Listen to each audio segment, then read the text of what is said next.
Hello, my name is Rick Houston, and welcome to the Scene Vault Podcast, your source for all things NASCAR history. Presented by Las Vegas Motor Speedway, America's racing showplace.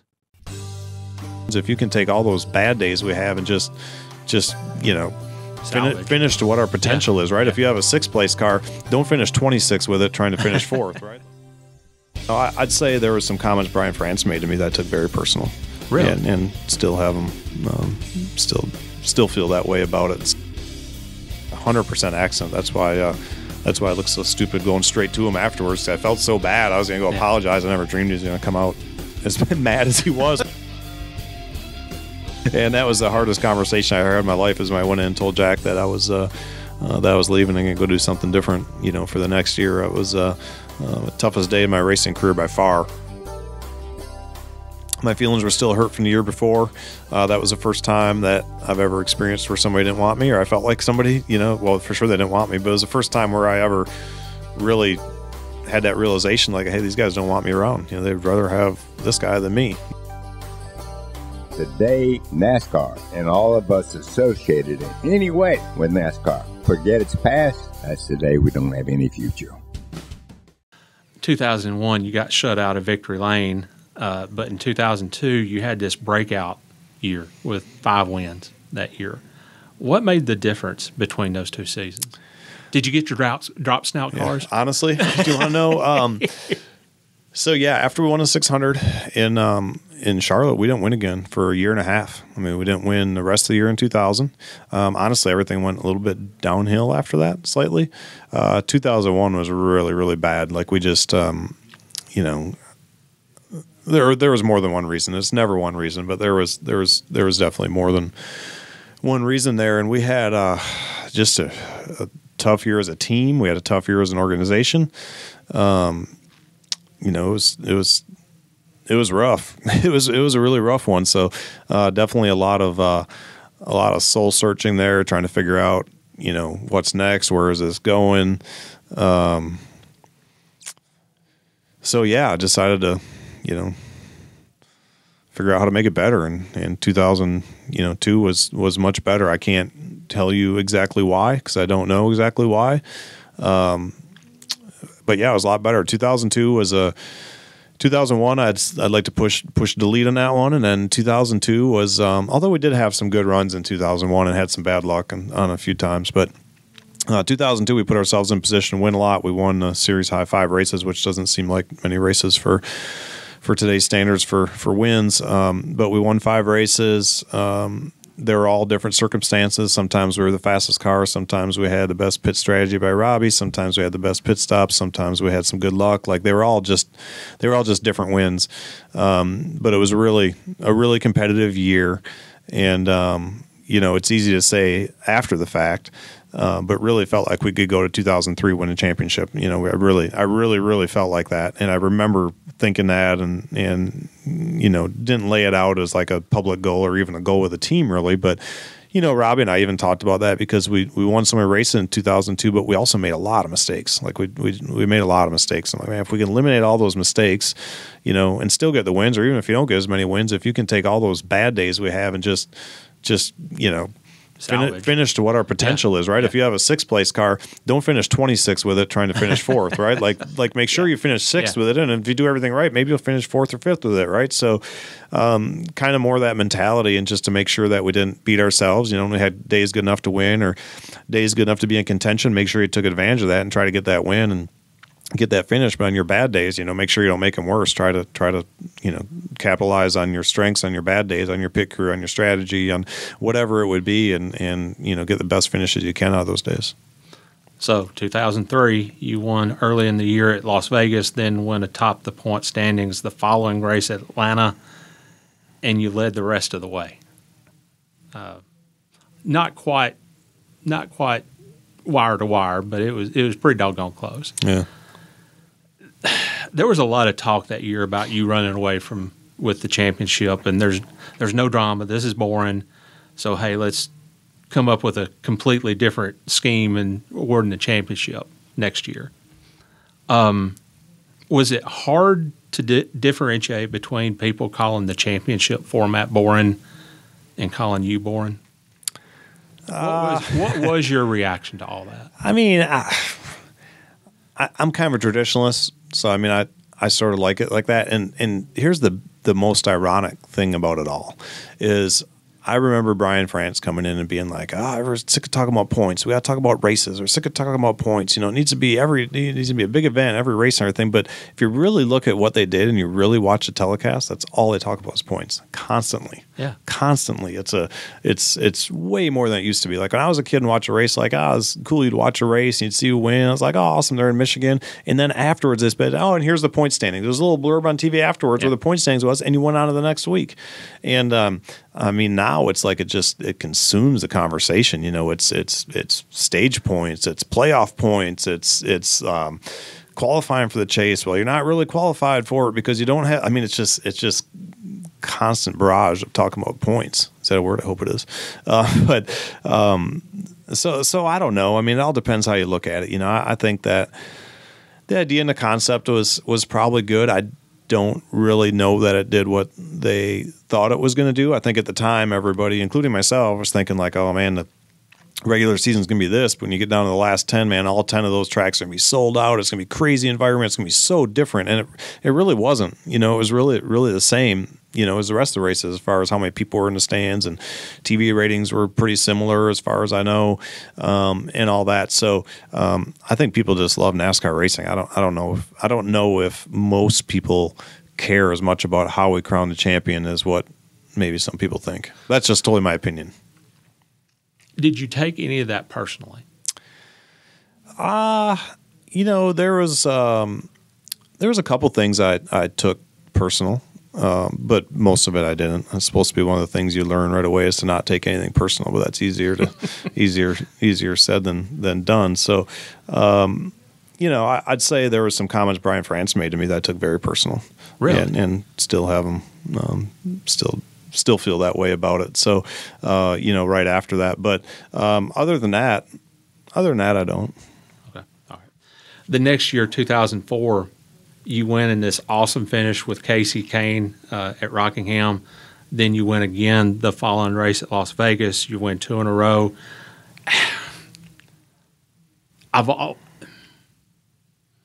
If I'm sitting in your seat, I'm making a statement by winning those 2 races. All right, you call me boring, I'm going to win races. Well, was there a statement in that for you? Not really. Here's the thing, Rick. It's like I hear people talk about this stuff all the time, and I've actually, you know, I feel like I've witnessed it. Like when Tony Stewart won his last championship, right? Like he was running like mediocre. They just went and won 5 out of 10 races in the chase, and he could barely make it, or the playoffs, whatever you want to call it.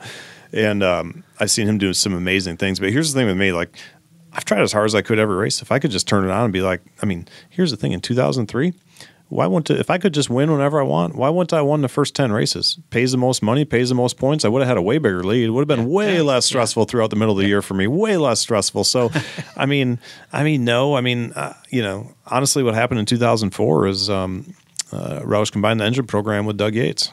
And when Yates and Roush combined programs, they took the best of what Jack had, the best of what, you know, Robert and Doug had, and put it together. And man, we had some killer engines, you know. So I remember we went to Rockingham and we won, we went to Vegas and we won. I think we won an all-star race that year, this motor that Doug did some work on. I remember we still had a big discussion about gear. You don't want me to run all this gear for the all-star race. And I had to promise him I wouldn't turn it too much on new tires. I remember having all this talk about it. We ended up winning that race, which was a lot of fun. I think that was in 2004. You know, so that was really the big thing. It really wasn't a determination thing. I was pretty determined to win all the time. I mean, by mid-season, you're already hearing about leading the points and only winning 1 race. So, I mean, if I could have just been like, I don't know, seems like a good day to win a race. What do you think, Rob? Let's go win a race. Just for now. We don't want to win. You know, we want to finish 6th, but you know, I guess maybe we should go win today. Right. I mean, that would have been a great time to do it. So, I wish it was that easy. I wish you could just, you know, race against the best 42 drivers there is in stock cars and just turn it on anytime you want and win. That'd be great. I'd never turn it off. So there seemed to be also 2004 a little bit of a line in the sand that was crossed that season when it came to run-ins with other drivers. I mean, looking back on your career early in the Busch Series, I mean, I was there both of your full-time years basically every week. Then early in your Cup career, I can't I can't recall any incident between you and any other driver. I think there might have been something between you and Dale Jr. at Dover. But later on, you did have your share of run-ins with other drivers. Had you actually changed your way of thinking? Or was that basically just heat-of-the-moment things that you hadn't encountered earlier in your career? Well, I don't know what you're talking about in particular. I've certainly had some run-ins with drivers. There was Kevin Harvick at Dover, at Pocono. There was Jeff Gordon, I think, at Bristol, and then somewhere else. Yeah, I can go through those easy. So Kevin and I had a couple go-arounds. I think that year there was a few things we probably didn't agree on. Kevin is very hard-headed and stubborn, and I've been told I'm the same. And so until we really actually talked it out and got past it, we had some times where certainly probably weren't trying to be as fair to each other as maybe we could have been. So I think that was probably one of the boiling points was probably there. I felt like I was running the fence and kind of had enough of it, and I'm sure he felt like maybe I wasn't racing him fair, and that's why I did that too. So who knows? It was just one of those things where we're probably both honestly somewhat in the wrong. The Jeff Gordon thing, and I'm pretty sure he believes me by now, but I'm not positive because we've laughed about it, talked about it a lot. But that was a 100% accident. I mean, that was a 100% accident. It was just that race at that time. I was so deflated, and we came to white, and I was like, I didn't care if I finished third or fourth. Like, why am I going to spin out Jeff Gordon for no reason to finish third? So I was leading the race. To give you a little background on that race, we were leading the race at Bristol. We had the best short run car by far, but we get tight on the long run, and Kurt Busch just started driving for Penske, and I don't think this was 2004 though. This must have been 2005 because because Kurt won the championship in 2004 for Roush. So actually, it's probably 2006. I don't know. Anyway, the one you're talking about, the Jeff Gordon, we were leading a race, and I caught a lap car, and it was Dale Jarrett, and he's driving that Toyota for Michael, and I didn't want to knock Dale out of the way. It was on the bottom racetrack. And as I was following him, I could feel the right front getting madder at me and madder at me and madder at me. And it was my own fault because, honestly, I should have just ran into him and moved him because I was coming up to lap him, and there was only like 40 laps to go or 30 laps to go.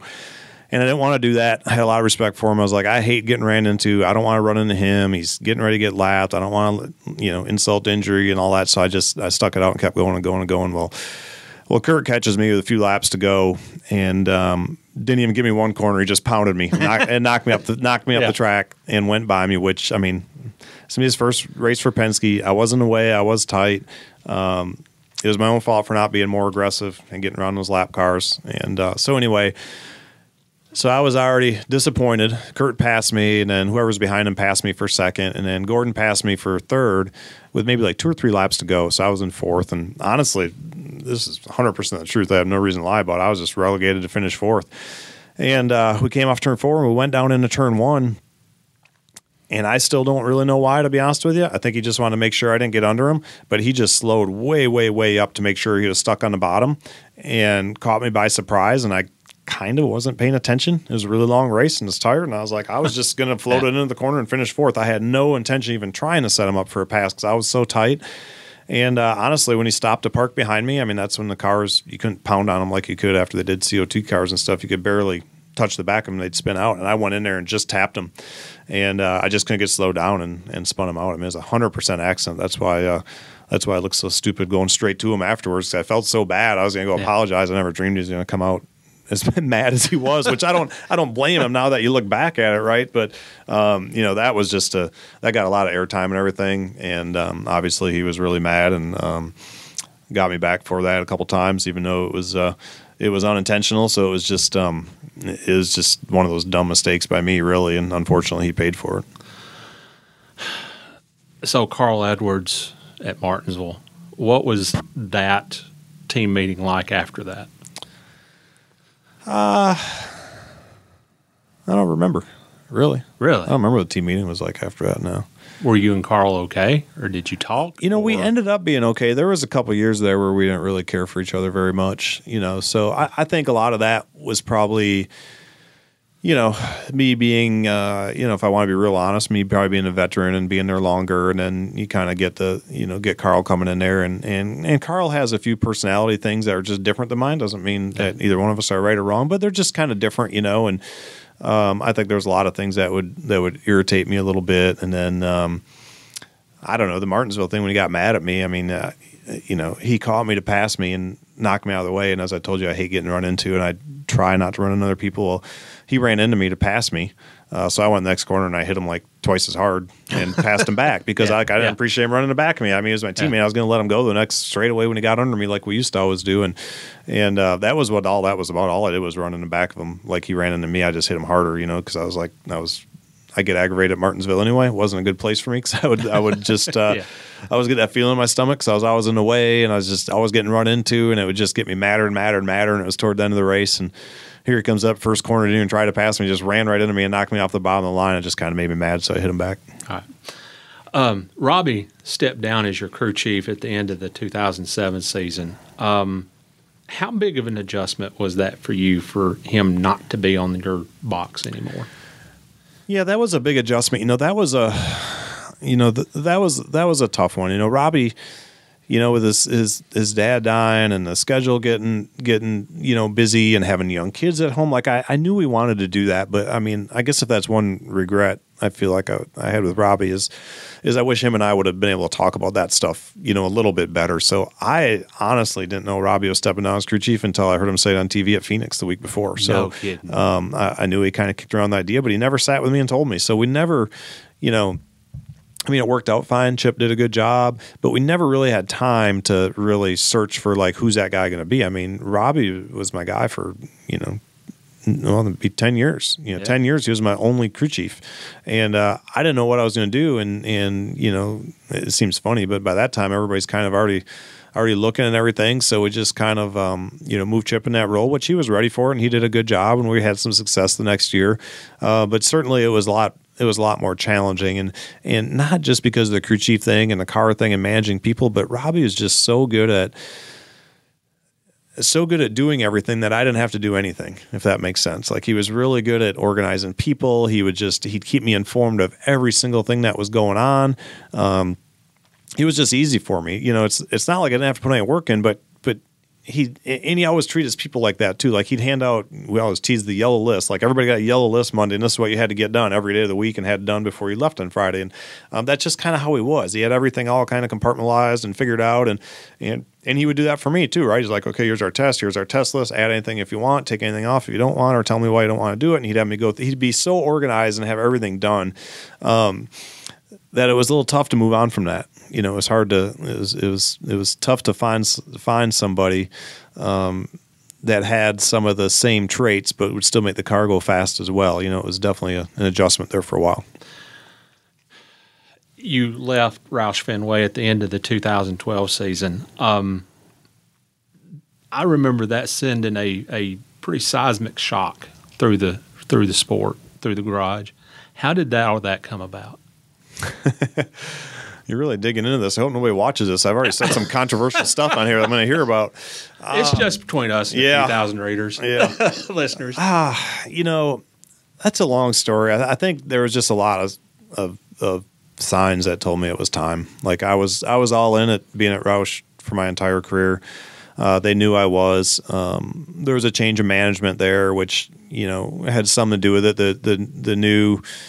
The new people. And not take anything away how they did it, but they did it totally different than like how Jeff Smith did it. Jeff Smith was a president there forever, and the way that he took care of the drivers and like had all that part done was just really different than the new people kind of did it, if that makes sense. And plus, I think there was a transition there, going through. It's definitely harder to find sponsorship than it was the previous 5 or 10 years. Sport, things were changing. Sport was changing. Things were always changing. So it was costing more money. Like there's just a lot going on, and that's not an easy role to step into. So I think there was probably. More than anything, I think there was some differences of opinion there.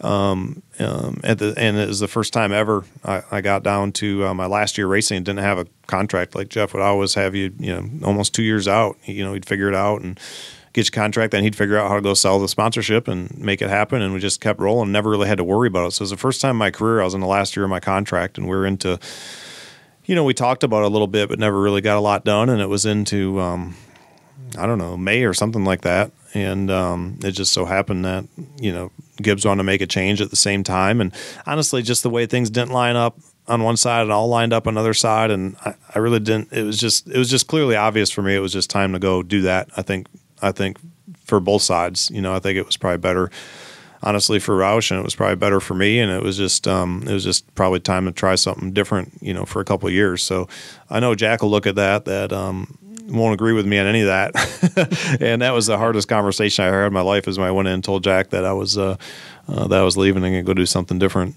for the next year. It was the toughest day of my racing career by far.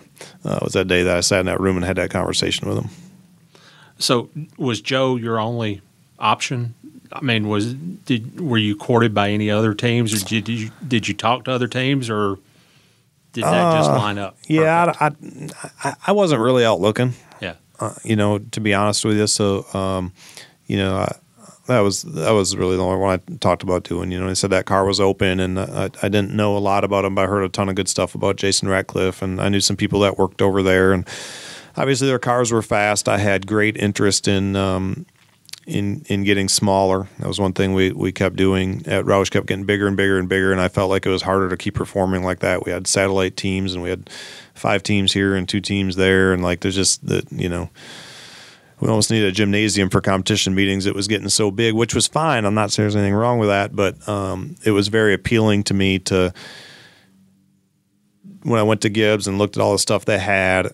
Denny and Kyle, very different personalities, very different driving styles, both very, very uber successful, great drivers. And I could be the third one over there. And they had great crew chiefs. It was really small.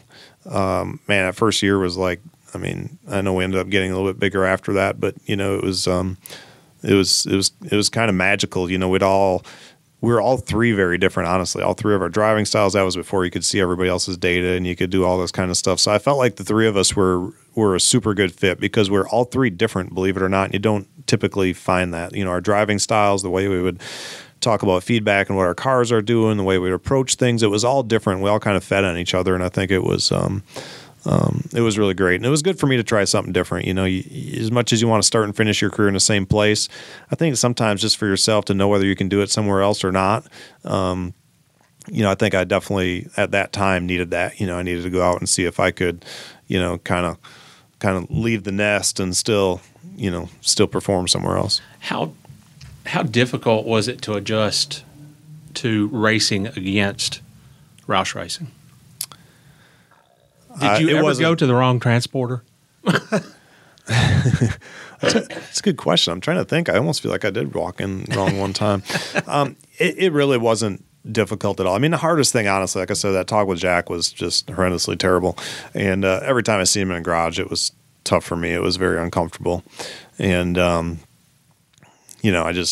Jack did so much for my career. And, without him, I would never even had that opportunity. I knew that. So that was the hardest thing about going. And like I said, I was going to stay, and just nothing ever happened. I tried to make them happen and tried to stay there, and just nothing ever happened. So I just, I don't know. I kind of believe that in life I'm not really big on the signs. I don't think a freeway sign is going to stop and tell you what to do or whatever. But I also feel like when you really want something to happen and it's really, really hard and you can't get it to happen, that it's probably not meant to happen. And if you have something else and everything all kind of lined up and you can't decide something, and then you're like, oh, that lined up with it. Well, that kind of feels like that would be good. That kind of feels like it should go that way. It kind of leads you in the right direction. At least that's how it's worked most of my career. I mean, I certainly have made some mistakes or not. Maybe I always done the right things, but I always feel like there's things that lead you in that direction where you need to be. And it was just painfully obvious from my standpoint that it was just a change I needed to make and go try. So you and Joey Logano, Martinsville 2015, you got sat down for a couple of races. But what really stood out to me was you stood by your actions during interviews afterwards. And basically you said then what you said to me today. He ran into me, so I ran into him. Is that the way you still feel about it? Yeah, I mean, obviously there's, hate to say that.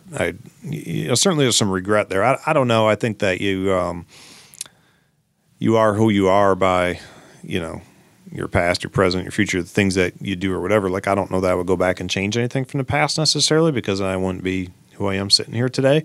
But certainly, I mean, that's all regretful. I mean, I think we probably both could have done things different there.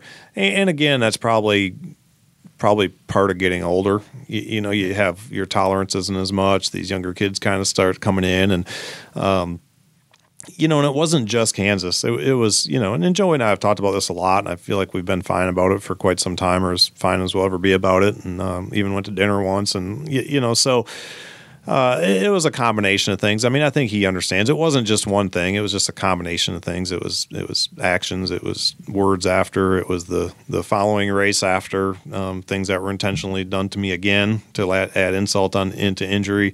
Just there was just a whole combination of things that happened, and it still wasn't going to happen, honestly, because I had a chance to win Martinsville, and Brad took me out at Martinsville, so, and we were all wrecked, and Brad wiped us out there, and I'm convinced it was intentional as well. So at that point, we just kind of had enough. I think all of us did. I mean, pretty much everybody knew that was probably gonna turn out that way.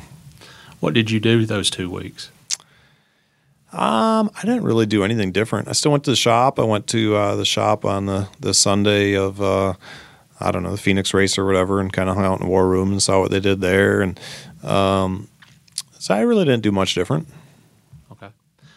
You retired from full-time competition the first time at the end of the 2017 season. That's actually not true. I've actually never said the retired word until probably about an hour ago. Oh. I never said I was retiring. Okay. Never said that. All right. Now we're on. And I never really thought a need to say it. I still don't know if I ever. I guess I just said a little while ago when I retired. But if it was like the NFL or something, we had to file paperwork and actually got a pension, then I would absolutely retire and just you signed the paperwork and got paid. Yeah. But no, I never said that. All right. So you stopped full-time competition at the end of the 2017 season. What went into that decision? Well, mostly I didn't want to. They replaced me, with Eric Jones at Gibbs. So okay. I didn't want to step back after the 2017 season. I felt like I had a couple more good years in me. I felt like we won the second last race of the year. I felt like I could still win races and compete at a high level. And maybe I wasn't what I once was, but I felt like I could still perform. I felt like I could still add a lot to the team and the organization. But they didn't feel like that anymore. They felt like it was time to go younger and get a different driver in there. So I didn't have the opportunity to stay there. And then, I kind of, I can't say I beat the bushes really hard, but I kind of looked around. I talked to a couple different owners and wanted to find something, but it was really important for me to get in something that was competitive and I could go try to win. And that's tough. When you get out of Joe Gibbs Racing, I mean, there's really no more organization that was more competitive than that. So you had to find one of them that were almost so competitive, and there wasn't really any opportunities for me at a few organizations or a couple organizations there I talked to.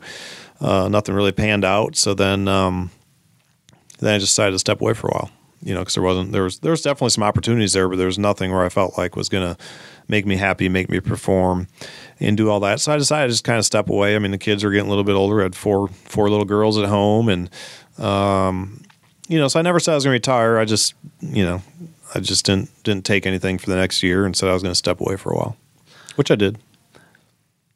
What was it like going back to Roush Fenway? So it was good going back. It was kind of weird circumstances, because Trevor was driving that car. I love Trevor. And, Jack called me and wanted me to come and try to help and drive that car, either full-time or part-time, and try to help get it going. And, I don't know what time of year it was, April or something. So I had a few months off, and, I don't know. So I thought about it a lot and talked to Katie about it a lot, and just thought I'd go back and try it, for a little bit. So, I could have went back there full time and ran a few more years, but honestly went back in 2018, and it was a good experience being back. But I wasn't really ready to go back. I still My feelings were still hurt from the year before. That was the first time that I've ever experienced where somebody didn't want me, or I felt like somebody, well, for sure they didn't want me, but it was the first time where I ever really had that realization, like, hey, these guys don't want me around. They'd rather have this guy than me, and that, I got to admit, it was still raw. And some days it still kind of is, but it was good for my ego. It was good for that for sure. But so we went back. We didn't really run great. I struggled a little bit of the personnel maybe that we had, or kind of wanted to change some things. I had a hard time getting changed. It was just and really wanted to spend more time with the kids. So it really just wasn't, it was still on those 3-day weekends like we always used to before COVID, where we had to travel on Thursday, get home from Sunday night. And I just didn't feel like I could miss, 38 weekends of 3.5 days being gone from my family. And they were all getting older and, going to school and doing sports and having friends. And so they couldn't travel every weekend. And it was just hard to do that. So I just decided to step away. I was like, I just need to go spend a year with my family. And yeah, so I did that. So 2019 was great. I had a great time, did some travel with Katie. We ran our first marathon together in Berlin. Had a great season. And then, COVID came along and there was really nothing to do at all. And now, as we're all kind of sitting around going crazy. And then the opportunity came to drive the 42 car. And it's really, really ironic because I was honestly kind of getting the itch again. And I still didn't, even after I left Roush, I still didn't really have closure. I didn't really feel like I was done. I felt like I could still perform and I could still do okay. And ran that first race at Darlington and finished 10th in the 42 with no practice. And I was like, man, this is where I belong, is in a race car. It's like what I really need to do. But then as the year went on, it was hard with no practice and the way that no qualifying, they'd stick you in the middle of the pack, and I was having a hard time adjusting and getting the cars better because we didn't ever had practice or testing to really get them to feel like I wanted to feel. And I worked as hard as I could at it, but just couldn't get any results. So that year really kind of,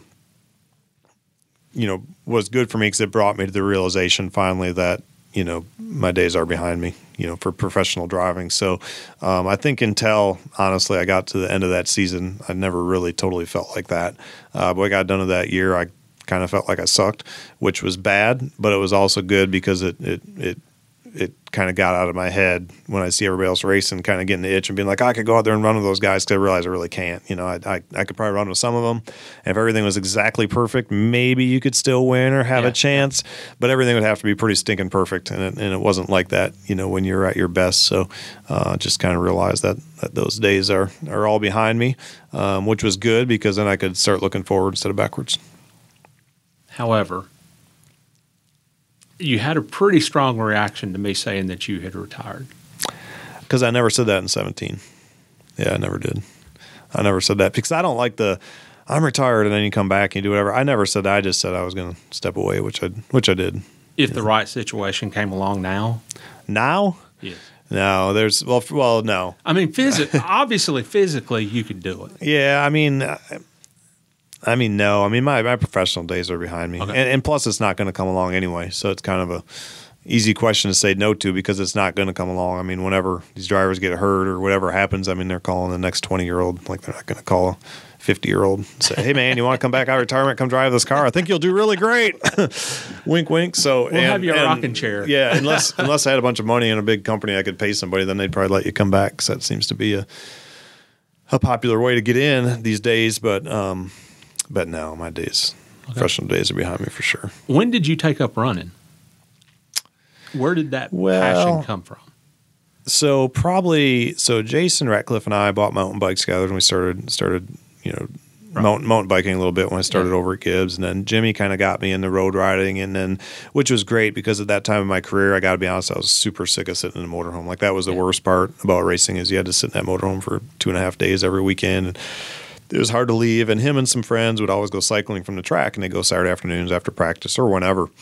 So I got into that with Jimmy and started riding a lot, and it was fun because we became great friends, and we'd talk about so much great stuff on the bikes that we would never, ever talk about. We'd ride for 2 hours on a Saturday afternoon and just sit there and talk about everything in life, just get away from everything else for a while, which was great. And then so I don't know the exact year, probably 2014 maybe. I think Jimmy was having like a charity 5K or something, and I decided to go run it. And my wife has always ran So I remember I couldn't even run a mile. I tried to go run there. I could run like a half a mile. And I was like, I got to walk for a little bit. Like it took a lot to get going. And then I can't say I really had a huge passion and love for running necessarily, but I got addicted to exercise. You know, I got and I still try to fight the old man every day. You know, I try to every day I try to make sure I do something because I know that you're going to get older and you're aging and everything, but I just fight it as hard as I can every day. So that's kind of what got me addicted to that. And plus, you know, you just feel so good when you're done. Some days it's hard to tie your shoes and even get them on, but you just feel good when you're done. So always being competitive, got into running a little bit. So my vintage is old, but my mileage is low for running. They say you get about 30 years and I've only been running for like 10.